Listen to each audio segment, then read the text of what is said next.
काँग्रेसचे प्रदेशाध्यक्ष नाना पटोले हे निष्क्रिय नेते आहेत अशी टीका भाजपचे नेते परिणय फुके यांनी केलेली आहे। नाना पटोलेंच्या कार्यपद्धतीवर काँग्रेसचेच नेते नाराज होते।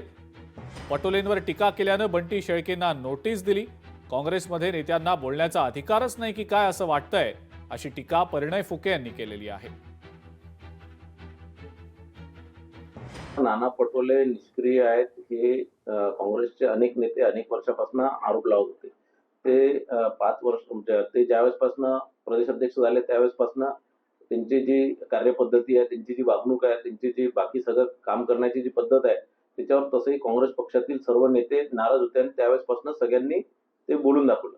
मागच्या लोकसभेच्या निवडणुकीत आणि यावेळेस विधानसभेच्या निवडणुकीत त्यांना अनेक तिकिटं विकण्याचे त्यांच्यावर आरोप झाले।